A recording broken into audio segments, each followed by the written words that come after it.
Good morning माही बेटा। Good morning पापा। ये तुम क्या कर रहे हो बेटा? मैं तो खेल रहा हूँ पापा। सारा दिन आप खेलोगे तो पढ़ाई कौन करेगा मम्मा? मम्मी तो काम कर रही है, तो मुझे पढ़ाएगा कौन पापा? चलो मैं आपको एक स्टोरी सुनाता हूँ। ठीक है पापा। क्या आपको एक भालू और दो दोस्त का स्टोरी पता है? नहीं। तो चलो सुनाता हूँ।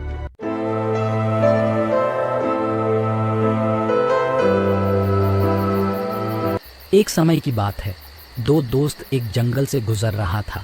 वह बहुत घना जंगल और जंगली जानवरों से भरा हुआ था। दो दोस्त जैसे ही जंगल के अंदर घुसे एक दूसरे से कहने लगे, मुझे बहुत डर लग रहा है। दूसरा कोई रास्ता नहीं है क्या? काश हमें इस जंगल से होकर न गुजरना पड़ता। आपसे सहमत हूँ, लेकिन हमारे पास कोई विकल्प नहीं है। दूसरे गांव तक जाने के लिए हमें जंगल पार करना होगा। अगर जंगली जानवर आ जाए तो हम लोग मुसीबत में पड़ जाएंगे।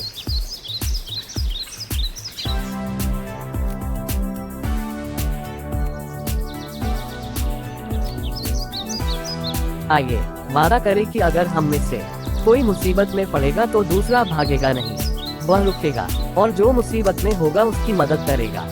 हाँ, मैं तुमसे वादा करता हूँ मेरे दोस्त, अगर तुम मुसीबत में हो तो मैं तुम्हें अकेला नहीं छोड़ूंगा।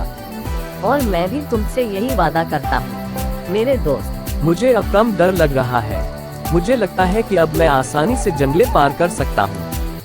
मुझे खुशी है। Let's go.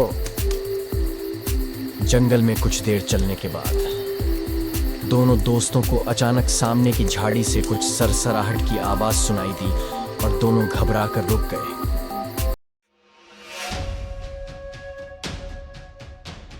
ओह, तुम्हें क्या लगता है ये क्या है? मुझे नहीं पता, मैं स्पष्ट रूप से नहीं देख सकता। क्या आप देख सकते हैं?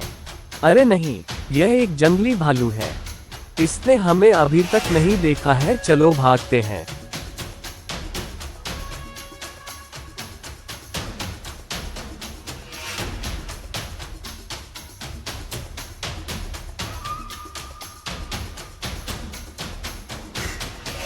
इतना कहकर लड़का एक ऊंचे पेड़ पर चढ़ गया और उसकी एक डाल पर बैठ गया, लेकिन उसके दोस्त को पेड़ पर चढ़ना नहीं आता था। मुझे पेड़ पर चढ़ना नहीं आता, कृपया इस पर चढ़ने में मेरी मदद करें मेरे दोस्त। लेकिन पेड़ पर बैठे लड़के ने उसकी मदद नहीं की।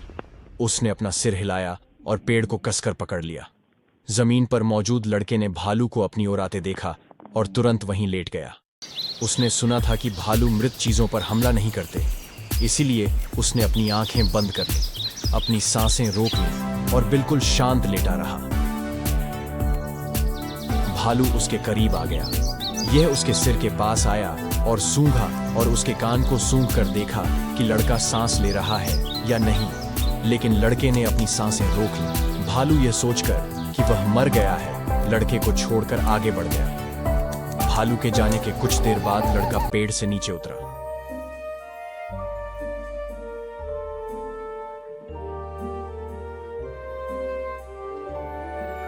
क्या तुम ठीक हो?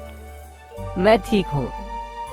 मैंने देखा वो बहुत भयानक था और तुम्हारे पास आकर तुम्हारे मुंह को सूंघ रहा था।